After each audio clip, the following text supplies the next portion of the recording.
bahwa ketika Rasulullah itu sudah berhasil membangun peradaban, tapi kemudian sejak 101 tahun yang lalu kita dianggap sebagai umat yang terpuruk.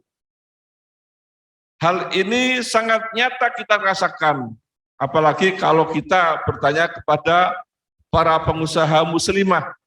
Ya, para pengusaha muslimah kalau kita tanyakan saat ini, kira-kira problematikanya itu apa?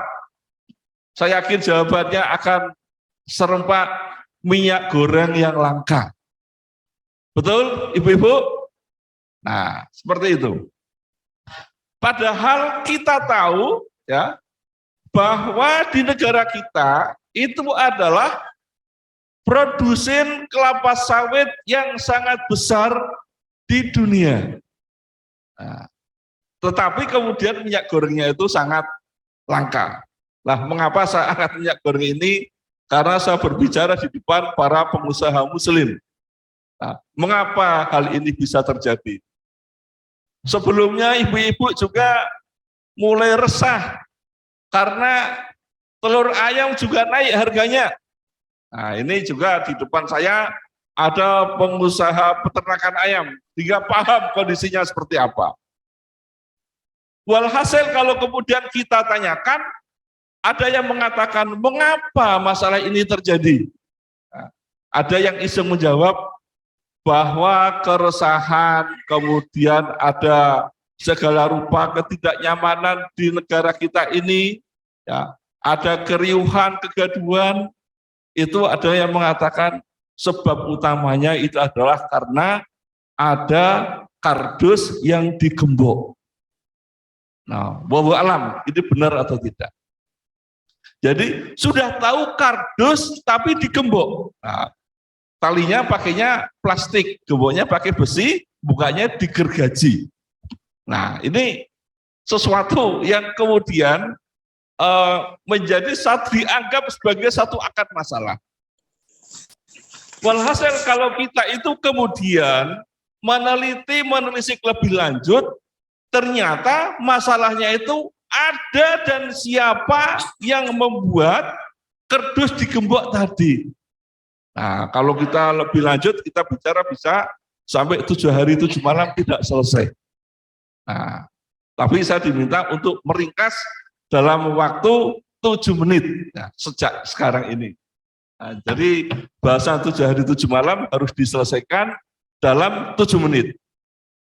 Jadi saudara-saudara sekalian, masalah itu tidak terlepas, ya, ketika pada masa lalu, ya, ketika umat Islam itu berhasil ya, menaklukkan sebagian wilayah-wilayah di Eropa dan meliputi lebih dari separuh dunia, maka orang-orang yang ditaklukkan itu dari kalangan Yahudi, Nasrani, Romawi, Parsi tidak rela. Walan tardu angkal Yahudu walan Nasoro hatta tatabi'a millatahum.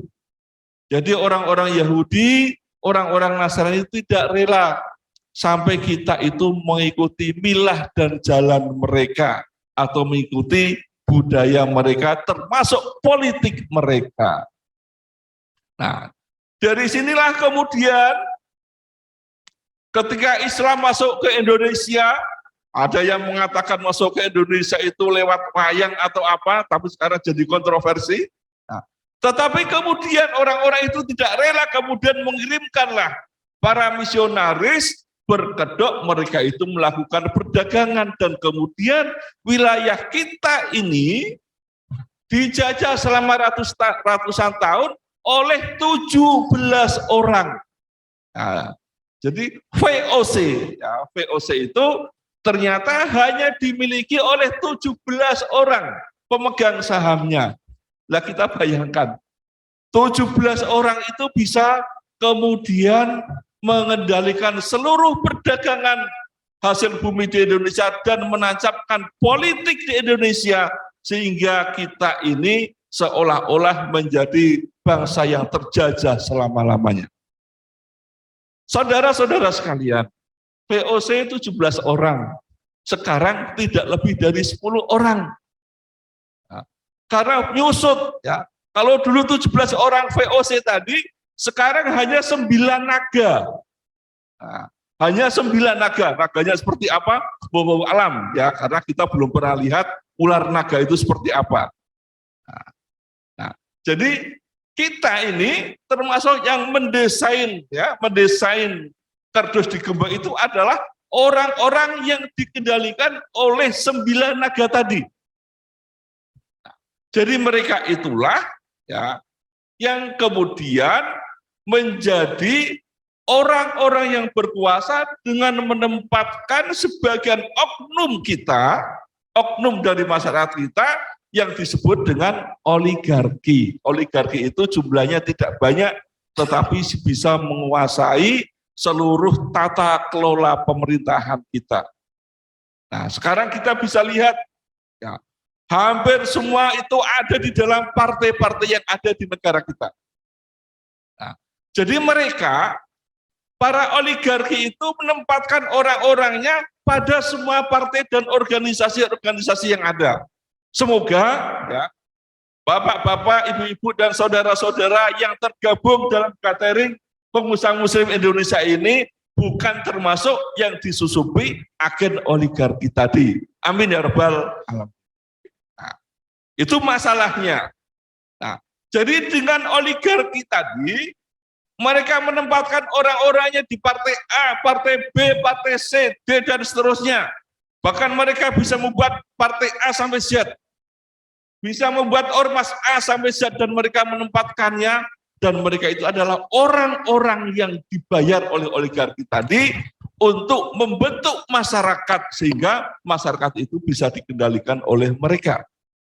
Nah, dari situlah ya, maka kemudian kita paham mengapa harga minyak goreng seperti itu, mengapa telur bisa naik, mengapa daging tidak pernah turun harganya, mengapa yang jadi presiden itu saja, bukan yang lain loh. Mengapa yang anggota DPR itu saja, seolah-olah nggak ada orang yang lebih pintar dari dia. Nah, inilah problematika yang kita hadapi, tata kelola pemerintahan, tata kelola di dalam ekonomi, semuanya itu didesain, ya, semuanya itu dikelola berdasarkan satu, kalau kita menyebutkan satu ideologi atau satu paham, ya, yang disebut dengan kapitalisme tadi. Jadi kita jangan berharap bahwa kalau kita itu kemudian berada di dalam mesin oligarki tadi itu kita kemudian akan bisa merubah. Tidak, karena kita akan tergerus. Nah, dari situlah maka bahwa oligarki itu berasal dari ideologi kapitalisme, maka yang bisa melawan adalah sebuah ideologi. Bulldozer itu bisa dilawan dengan bulldozer. Bukan dengan becak ataupun dengan gerobak. Tidak bisa. Harus sebuah bulldozer yang punya ideologi, ya, yang punya tenaga superpower sehingga bisa mengalahkan bulldozer kapitalisme tadi. Jadi saudara-saudara sekalian, maka kalau kita saat ini hanya masih berpikir recehan saja, kita masih berpikir bahwa semoga nanti kalau ini begini, ini begitu, kita akan menjadi lebih baik. Selama ideologi itu tidak pernah berubah di dalam masyarakat kita, maka selamanya problematika kita, baik tata kelola ekonomi, tata kelola politik, pemerintahan, tidak akan pernah dan tidak akan pernah memberikan manfaat kepada kita semua. Saudara-saudara sekalian, bapak-bapak dan ibu-ibu, ya, peserta gathering pengusaha muslim Indonesia, kita berharap ya bahwa momen Rajab ini sebagai momen satu kebangkitan. Setiap tahun kita itu memperingati bulan Rajab ya. Setiap tahun kita itu memperingatinya. Setiap tahun kita kemudian menyuarakan.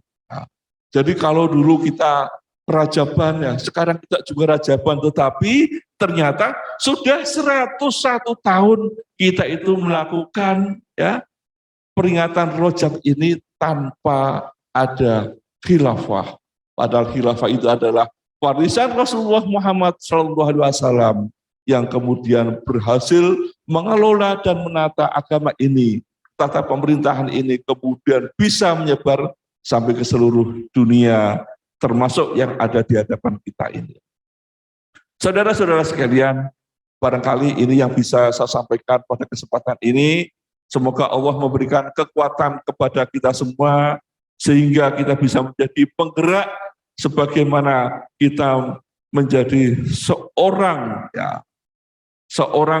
yang bisa menolong agama ini, sebagaimana para sahabat saat itu yang menolong agama Allah bersama-sama Rasulullah, kemudian menegakkan daulah Islamiyah dengan melakukan hijrah dari kota Mekah ke kota Madinah dengan meninggalkan segala rupa kekayaan harta keluarga yang dimiliki oleh para sahabat tadi. Semoga Allah memberikan berkah kepada kita semua.